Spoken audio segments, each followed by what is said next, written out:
It's time for America Outdoors Radio, the show that covers the outdoor scene across the US of A and the entire continent. Fishing, hunting, conservation, outdoor recreation, and great destinations, we cover it all every week. It's your country, your outdoors. Let's explore it together with your host, John Cruz.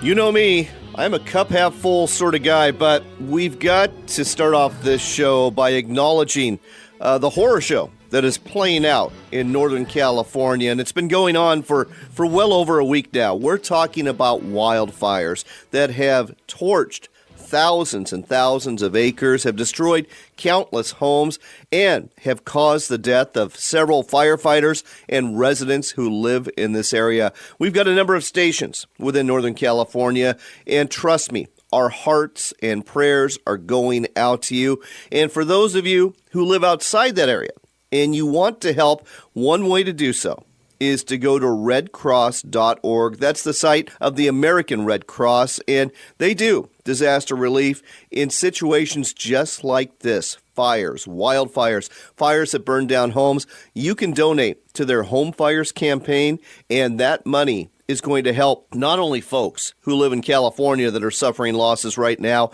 but all over the nation, people who suffer the loss of their homes from fires. The website again, redcross.org. And for all of you listening in Northern California today, hang in there. Again, our prayers are with you. Things will get better. Moving on to happier subjects, I ran across some good fishing advice this week in an email I received from the Ellensburg Angler Fly Shop. It being August, grasshoppers are very active, and a hopper imitation is a great fly to cast into just about any trout stream across the nation right now. Here's a few tips, though, some of which I didn't know.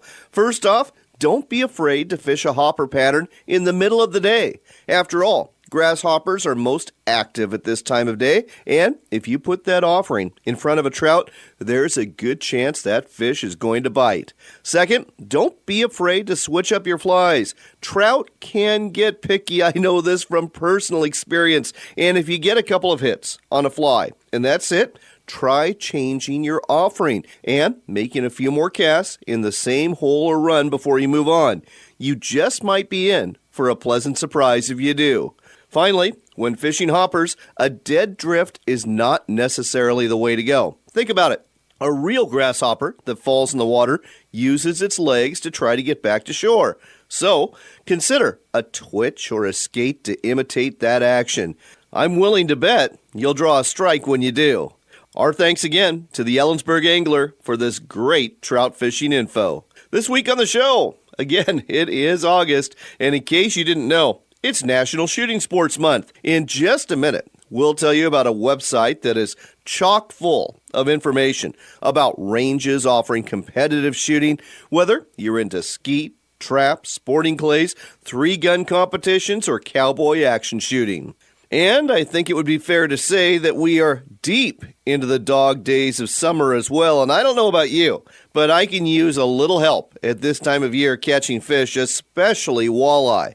That's why we'll be bringing walleye tournament champion and fishing guide Johnny Candle on board to give you some advice about catching walleye at this time of year, no matter where you live. Johnny is also giving a multi-day on-the-water seminar in a few weeks in Washington State's Tri-Cities, and he'll tell you about that too. After we talk to Johnny, we'll check in with Blake Swango. He's with the American Sport Fishing Association, the group that puts together the biggest sport fishing trade show in the world, ICAST. Blake will give us a wrap-up of the highlights from this year's ICAST that ended a couple of weeks ago in Orlando.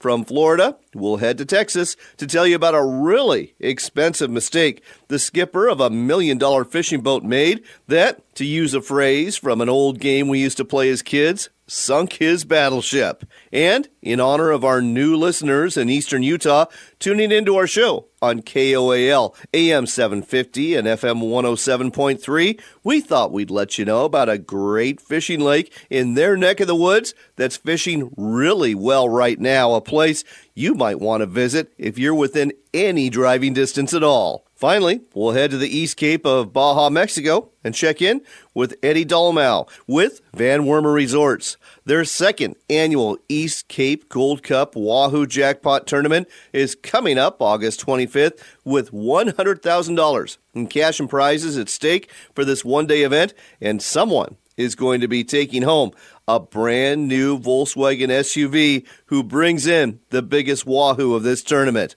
Before we talk fishing, though, it's time to talk about going to the range or your local gun club for a bit of shooting.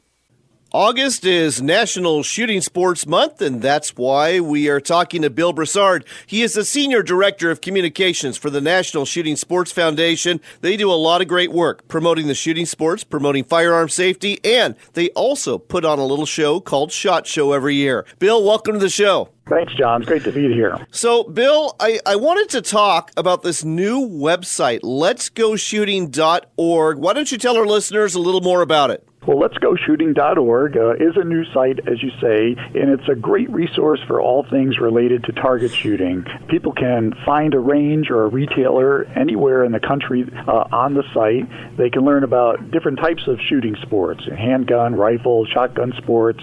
They can print targets from the site. They can watch a host of instructional videos there, and, of course, importantly, they can learn about firearm safety and secure storage there.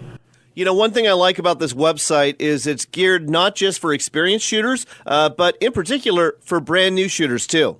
Yes. You know, a lot of times people have an interest in target shooting and they want to get started, but they don't know anyone. They don't have a mentor. And that's where letsgoshooting.org can provide basic knowledge for them, explaining safety and explaining the different types of shooting sports that are available to them. You know there are many dozens of them that they can choose from. And it's got videos there, such as our range safety and etiquette video, which is really ideal for first-timers before they go to the range, because it just goes over the basic rules and what's expected when you're at the range. You know, when you're a newcomer, you're a little apprehensive when you get started target shooting, but these resources are designed to put you at ease and to help you have a good time when you go there.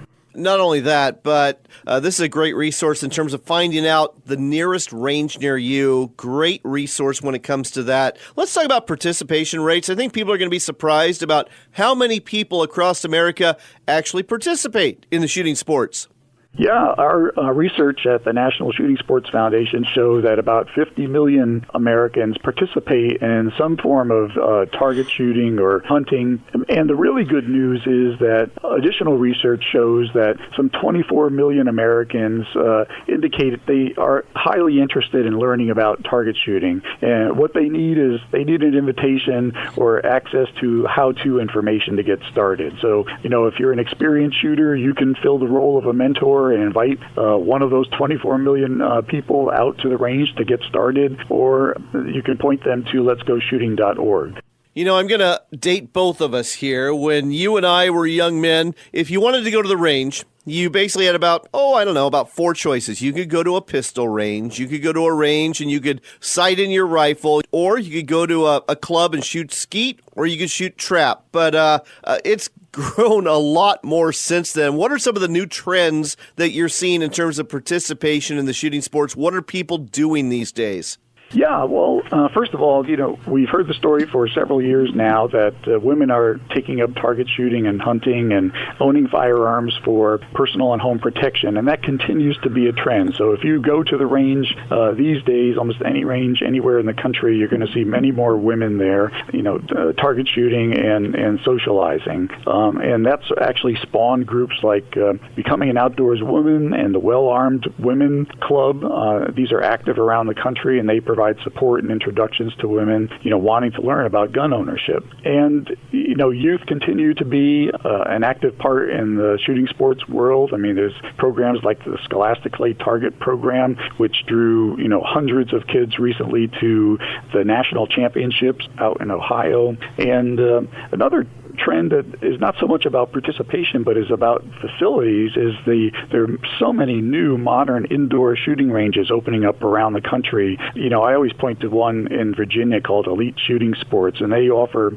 a beautiful lounge, a cafe, a retail shop, training simulators, classrooms. I mean, if you have an image of a shooting range as a sort of a small, dark place, you will be greatly surprised by visiting one of these new shooting facilities around the country. We have got to go, but folks, the website to go to again is letsgoshooting.org. August is National Shooting Sports Month, so check out this website, letsgoshooting.org, and consider getting involved in something new when it comes to the world of shooting. Bill, always a pleasure to talk to you, and I look forward to crossing paths with you again soon. Same here, John. Thanks for having me on.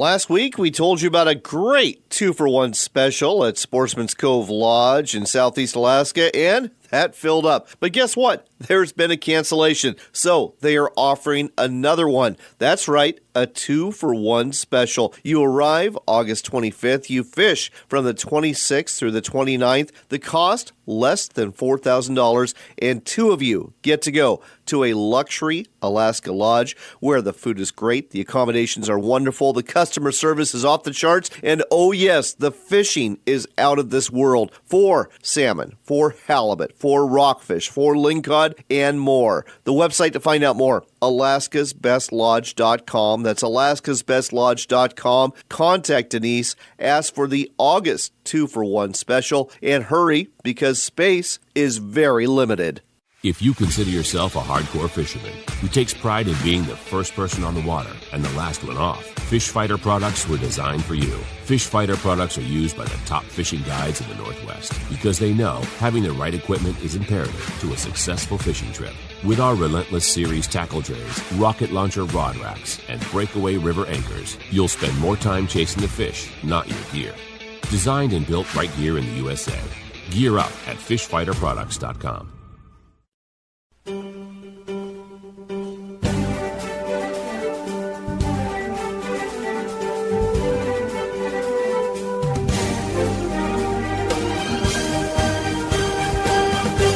You're back with America Outdoors Radio. We're going to talk about walleye fishing during the dog days of summer, and one person who can catch them in just about any condition is Johnny Candle. He's a pro guide for Max Lure Company. He's also a champion walleye tournament angler, and he takes folks out on guided trips in Devil's Lake, South Dakota. Johnny, welcome back to the show. Hey, it's good to be back, John. So, Johnny, let me tell you a story. I live out here in Washington State, and I was with my best friend fishing in eastern Washington Reservoir, about a week and a half ago. And we launched at 10 a.m. The sun was beating down. It was heating up in a hurry. By 10:30, we were trolling spinner harnesses with crawlers behind bottom bouncers in the hot spot, and we weren't marking anything. Moved a little bit deeper, started marking a few fish, but we could not get them to bite. We fished hard for 2.5 hours, didn't get a strike, finally gave up one after bass. Tell me, what many things were we doing wrong here? Well, John, the dog days of summer are very, very interesting part of the fishing season, whether you're out west where you live or here in Devil's Lake where I live. And the first inclination is to blame it all on the weather. We hate those hot, flat days. The humidity rises, the temperature's real high, and it's real easy to say, well, the dang weather has these fish not biting. That's not really the case at all. It has very little to do with the weather and a lot to do with the fact that Mother Nature has provided those walleye, bass, or anything else you're fishing for that matter, the world's largest smorgasbord of lunch. Every bait fish that hatched this spring is now a meal. So for the next month and a half, we are literally fighting against the masses of natural food for these fish, which makes them very difficult to catch because we're trying to trick them to eat something that's not natural. So, yeah, warm water doesn't help. You usually have to look deeper to find cooler water, or one overlooked place is shallow in weeds. We can talk a little bit about that as we go on, but I wish people would just get over the fact that it's the weather. Those fish are still eating every day. They don't wake up in the morning like we do and say, man, is it hot? I don't feel like eating today. They have to eat. And we just have to work harder at tricking those fish because they have such an abundance of natural food. Interesting take on that subject. By the way, you should also hang out a shingle and be a counselor. I feel a little bit better about my efforts. Let's talk about big rivers, whether we're talking about the Columbia, whether we're talking about the lower Snake, or maybe the upper Mississippi. When it comes to fishing these big rivers, you've got current. The water is a little cooler, no matter how hot the day is. Do you do things different during these dog days of summer? I mean, it sounds like you're still battling the excess of bait fish that's available. Yeah, you are, but river fishing is always, in my mind, a little bit easier than fishing in a lake. Yes, it's got its own set of challenges, but the current flow puts fish in key spots, and they're a little bit easier to find.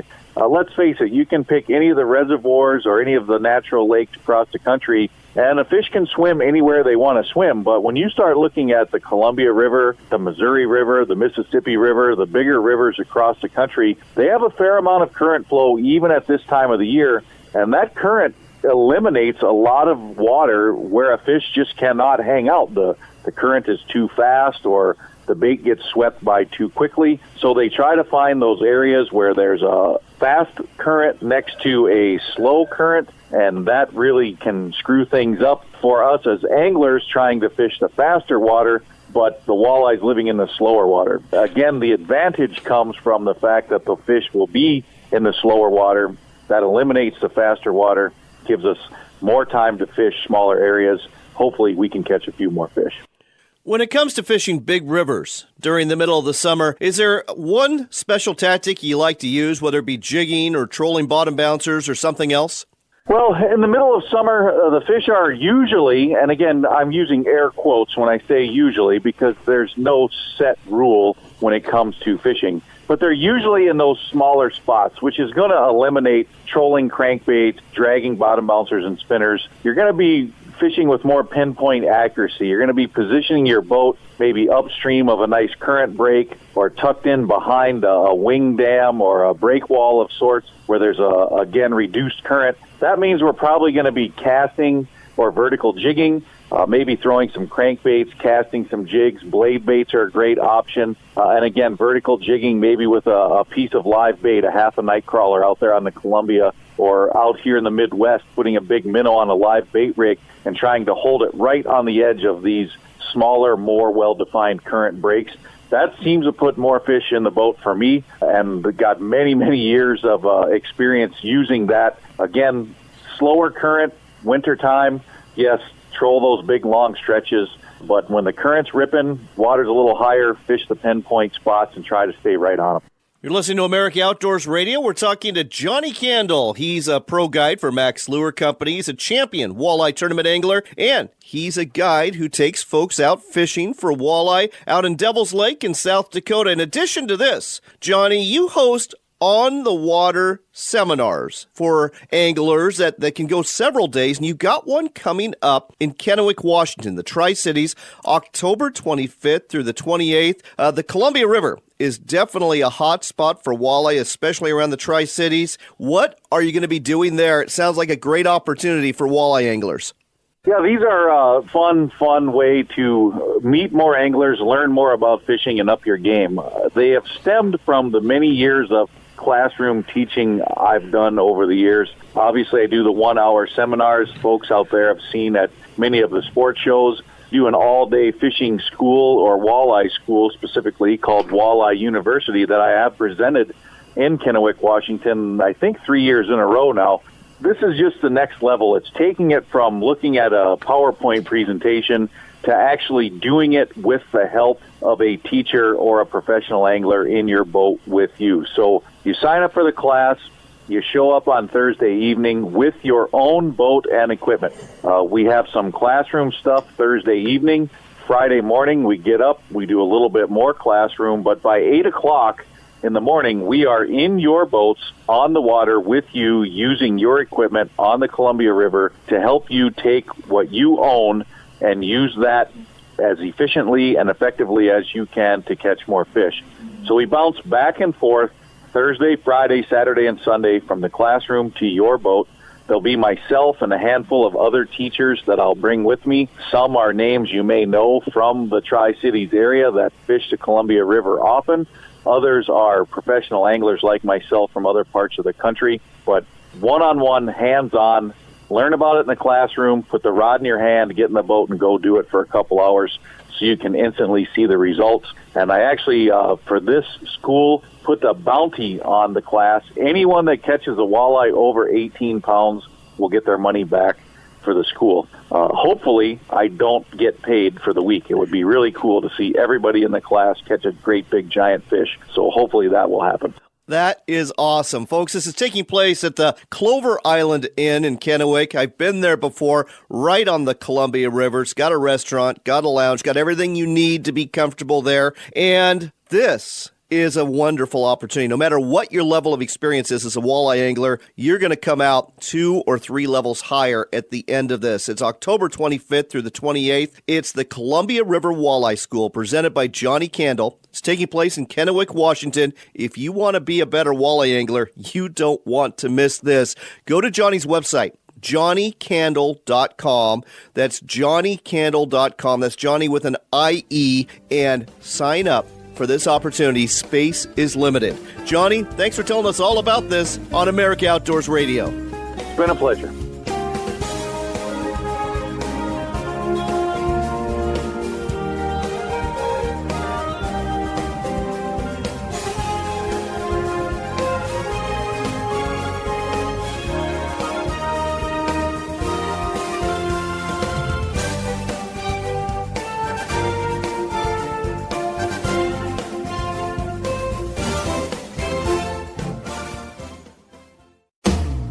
There's a place where the fishing is year-round, where the sun shines 300 days a year.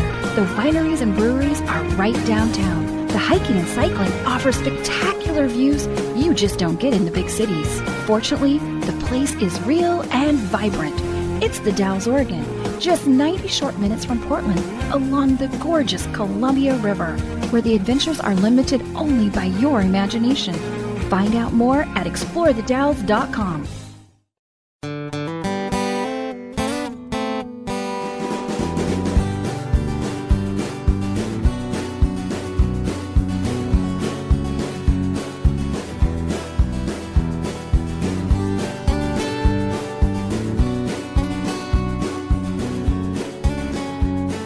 Welcome back to America Outdoors Radio. I'm John Cruz. ICAST just wrapped up in Orlando, and we thought we'd talk to the trade show director about it. His name is Blake Swango. Blake, welcome to the show. Hey, thank you for having me.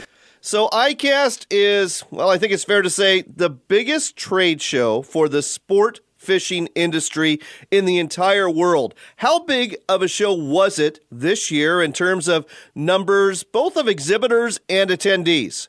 Yeah, I think that is fair to say. It is the largest sport fishing trade show in the world. And again, this year it was even bigger year over year. So this year we had 625 individual manufacturers represented at ICAST alone, and over 15,000 industry professionals once again attending. And as we say, it's worldwide. It certainly is. We had 81 countries from around the world there with us this year. And I think it's important to note that this isn't a sportsman show where the public can just waltz in. This is a trade show. You've got to be part of the sports fishing industry. What kind of member do you have to be to get into the door? Yeah, that's correct. As much as the general angler would like to come to the show, I know it's frustrating, but it is not open to the public. In terms of membership, you don't necessarily need to be a member of ASA. We do encourage it. Obviously, it's a lot of government affairs issues that we represent here in Washington, D.C., but to get into the show, we welcome all buyers and retailers of fishing tackle and outdoor goods to come. Media, that's another large category there at ICAST. Manufacturers reps, captains, guides, anybody in the sport fishing industry, you're going to see it here at ICAST. Well, I know that when it comes to the exhibitors, they're all rolling out their brand new products for the new year. And what trends did you see this year in terms of new products? Yeah, I took a look at the new product showcase, and some of the trends I saw were I saw a lot more fishing line, technical apparel, lifestyle apparel. Let's see what else. A lot of more hard baits I think I saw this year. And not only just the hard baits, but they were offered in a lot different sizes, and in those sizes a lot bigger. So I think bigger was the trend this year. A lot less far-fetched ideas on the new product showcase this year, so people were really spending a lot more time and effort into creating more lifelike baits, I think. I saw a lot of traditional maybe rod and reel manufacturers branching out, offering hard and soft baits this year that we hadn't seen in years past, and squids. I don't know, for some reason I saw a lot of squids being offered in new product showcase this year as well. Very interesting. Something else that stood out. I talked to half a dozen people who attended, and every single one of them mentioned one word in terms of a lot more presence, and that was kayaks or kayak fishing. That's right. I've talked to a lot of our kayak manufacturers, and they say that this is the show for them to be at throughout the year. Kayak fishing is, they've seen tremendous growth throughout the past 5 or 10 years, and that's why we're seeing so many more of those manufacturers at ICAST.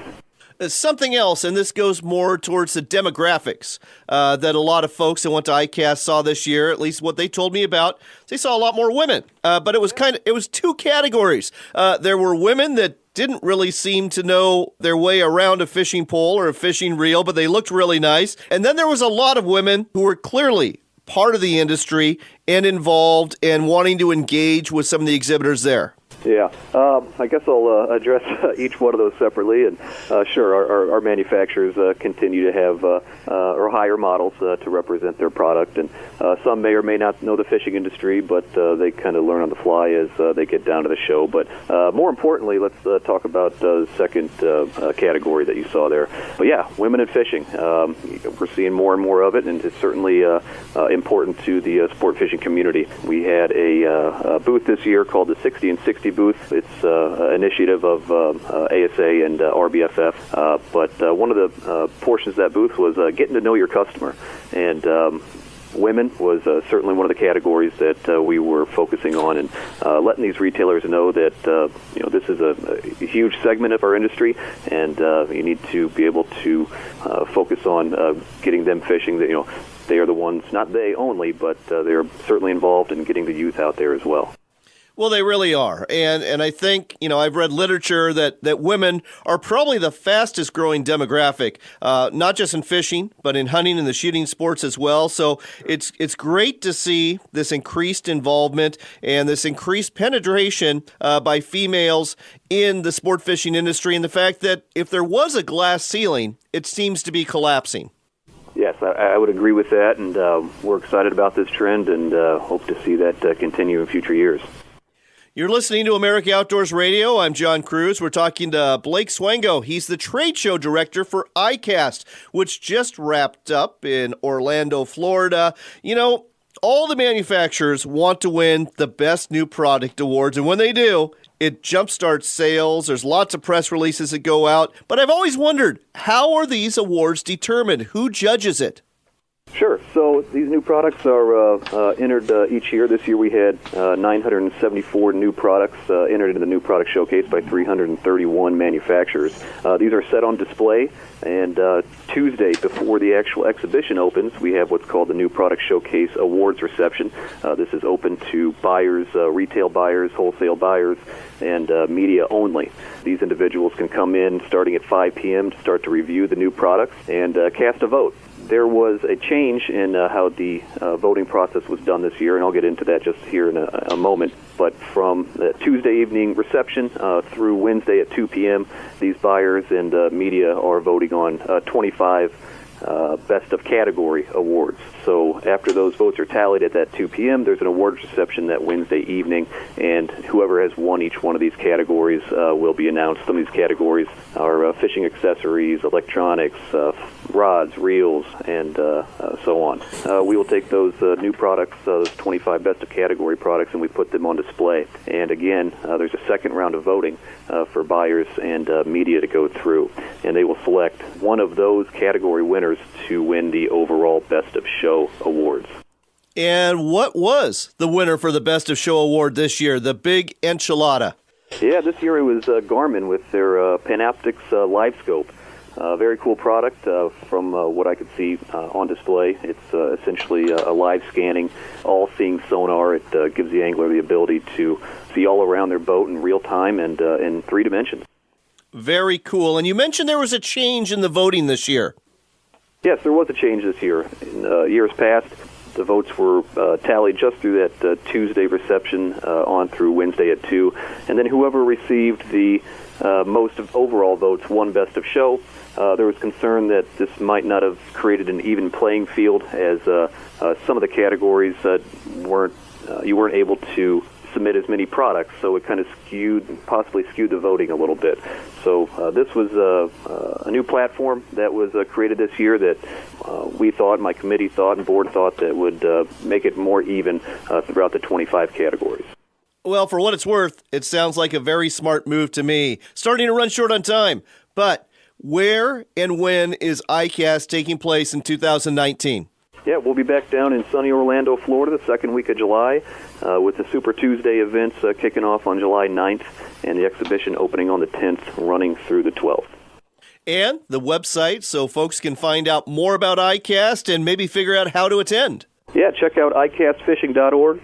Also, I encourage you to download the mobile app. Those new products that we were talking about, all 974 of them, can still be viewed online. So if you weren't able to make the show this year, please check those out. And I hope to see you guys down in Orlando in 2019. The website again, ICAST, that's ICAST fishing.org, icastfishing.org. Check it out, find out what the big winners were for this year, and make plans to attend next year in 2019. Blake, thanks so much for telling us about this today on America Outdoors Radio. Thank you for having me.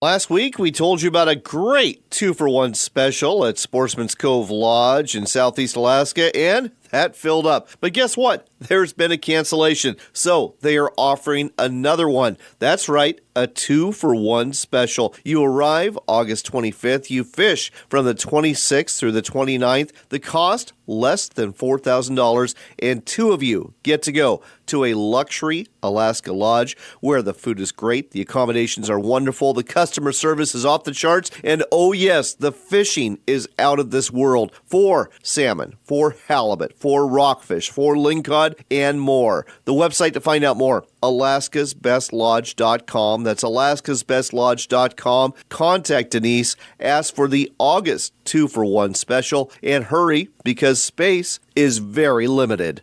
Backcountry Hunters and Anglers, a nationwide group working to keep public lands in public hands. We've helped ban the use of drones for hunting. We help repair wildlife corridors and key riparian areas. We speak up against illegal ATV use. We collaborate with elected leaders to keep public lands in public hands. We're Backcountry Hunters and Anglers, with membership in all 50 states and Canada. Please join this dynamic conservation group. Check us out at backcountryhunters.org.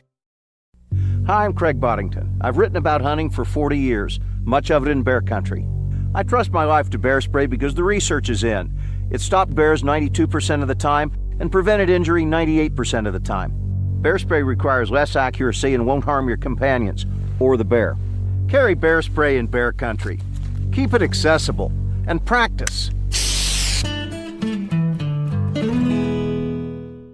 If you consider yourself a hardcore fisherman who takes pride in being the first person on the water and the last one off, Fish Fighter products are designed and built for you right here in the USA. Fish Fighter products are used by the top fishing guides in the Northwest because they know having the right equipment is imperative to a successful fishing trip. With our Relentless Series tackle trays, rocket launcher rod racks, and breakaway river anchors, Fish Fighter products makes the gear you can count on. Find out more at fishfighterproducts.com. Are you looking to reel in the marketing opportunity of a lifetime? Then set the hook, because we've got it right here for you. America Outdoors Radio has sponsorships available, and we offer affordable platforms to reach thousands of listeners interested in fishing, hunting, and the outdoors. Find out more by contacting John Cruz through his website at AmericaOutdoorsRadio.com. That's AmericaOutdoorsRadio.com. Hurry, though. If you wait too long, the big opportunity might just get away. AmericaOutdoorsRadio.com. There's a place where the fishing is year-round, where the sun shines 300 days a year. The wineries and breweries are right downtown. The hiking and cycling offer spectacular views you just don't get in the big cities. Fortunately, the place is real and vibrant. It's the Dalles, Oregon, just 90 short minutes from Portland, along the gorgeous Columbia River, where the adventures are limited only by your imagination. Find out more at explorethedalles.com.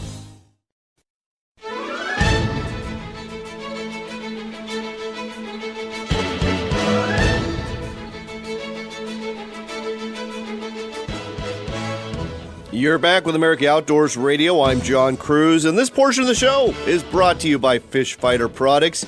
If you have anchor problems when you fish, you know, the problem where your anchor drags on the bottom and puts you away from the zone you want to be fishing in, well, we've got a solution. It's called the Breakaway River Anchor from Fish Fighter Products. These anchors stick. I mean, they really stick to the bottom. So when you drop anchor, you know exactly where you're going to be fishing. You can find out more about the Breakaway River Anchor at fishfighterproducts.com. And if you live in the Portland, Oregon area, check them out at Stevens Marine. Our first story is about situational awareness. It's an important thing to have, especially if you're on the water and the skipper of a fishing boat in waters where other vessels are present. Unfortunately, the owner of a $1 million fishing boat didn't have a whole lot of situational awareness while fishing a tournament in the Gulf of Mexico, and now he doesn't have a boat either. From the Victoria Advocate, we learned the crew of the Got 'Em On was participating in the Lone Star Shootout fishing tournament last weekend when it crashed into a 79-foot shrimping boat and not long after went to the bottom of the sea. What happened? The Coast Guard is investigating, but the Victoria Advocate reports that the reason the Got 'Em On collided with the shrimp boat may have been because the skipper put the boat on autopilot and then went to the deck to measure a blue marlin that had just been caught that was over 100 inches long. In this not yet substantiated story, the Got 'Em On was cruising along at 32 knots with nobody at the wheel when it collided with the bigger boat. The only good news out of this? Nobody was seriously hurt, though someone's pocketbook was, as well as their pride. And no, in case you're wondering, the crew of the Got 'Em On, they didn't win any prize money or place in the Lone Star Shootout fishing tournament. Speaking of fishing, we've got another great place for you to go fishing. Last week, we told you about a great multi-species fishery in Washington State, Potholes Reservoir. This week, we take you to Starvation Reservoir in eastern Utah. You won't starve here, though. The fishing was red hot last week. According to the Utah Department of Natural Resources, anglers have been very successful catching rainbow trout, smallmouth bass, and walleye. If you're looking for those smallmouth bass, fish the rock edges in this long, deep reservoir with great mountain views and 4 different state parks you can camp at. As for the walleye, state biologists have found very high densities of smaller, eater-sized walleye and are encouraging anglers to keep these small guys to help out the overall walleye fishery. As for how to catch them, try using bottom bouncers and a spinner harness. My personal favorite is a Max Lure double whammy. My second choice, a Max Lure Wally Pop. Bait those lures with a night crawler, and I suspect you'll be in business. From Utah, we're taking you to the East Cape of Baja, Mexico. That's where the Van Wormer resorts are, and they host some really fun tournaments every year. With us here to tell you about the results of one that just occurred and about another one that's coming up is Eddie Dalmau with Van Wormer Resorts. Eddie, great to have you on the show again. John, thank you so much for having me. I appreciate it. So, Eddie, you just finished up your Dorado Shootout. How did that go this year? You know, John, we had 144 boats participate in the tournament this year, which was a record for the tournament. An average of 3 people per team times 144 teams. That's a lot of people. We had over 550 people at the awards ceremony, so it was very, very successful. The Dorado fishing was just so-so. We did get some big ones, though. The biggest one that won was 47.5 pounds. You know, years ago we've had some real small ones in the 15-pound range. Last year was 62-pound winner, and this year was 47.5-pound winner. So that angler actually took home a Volkswagen Amarok pickup truck, which is a diesel 4x4, which was a really nice prize. But that angler didn't participate in any of the side jackpots, which you can put money down for the side pots. And one angler, the second biggest fish that weighed 40 pounds, he took all the jackpots because he was across the board in all the side jackpots, and he took home $125,000. So I think he might have been the big winner with the smaller fish. Wow. And, you know, I've never heard a better argument for those side jackpots than what you just talked about right there. So, folks, remember those side jackpots, those can be even bigger money than the winning fish in any tournament you decide to participate in. And, John, you know, the one thing, too, is just, and it's with the Dorado Shootout and all of our tournaments, they're so affordable that you don't have to be a millionaire like you do, like, let's say, like in the Bisbee tournament, which is a big black and blue in Cabo. You got to, you know, to get across the board there and all the jackpots, you got to have about $70,000. With us, you know, it's $500 entry for the team. So 4 guys can participate as a team and put in $500. That gets you into the tournament and a shot at the truck.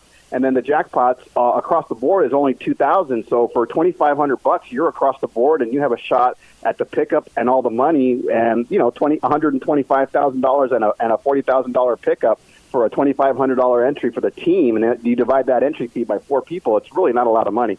No, it's not at all. And like you said, a lot more affordable than some of those other tournaments that are taking place. So you've got another tournament coming up, and this one's all about Wahoo. Wahoo, yeah. This one is coming up on August 25th. And for anybody listening out there, we still have some rooms and boats available, so we'd love to have you come down. This one's very, very similar to the Dorado Shootout. It's a one-day event, Saturday. Registration is the day before, so you just come down, you register on Friday, Saturday, 7 o'clock, the shotgun start, all the boats go out, and we're looking for Wahoo. Basically, the biggest Wahoo caught that day is going to take home a Volkswagen Tiguan, which is an SUV. It's a small SUV vehicle, and there's also side jackpots as well. So very similar, just the only difference is going to be that instead of Dorado, we're going after Wahoo.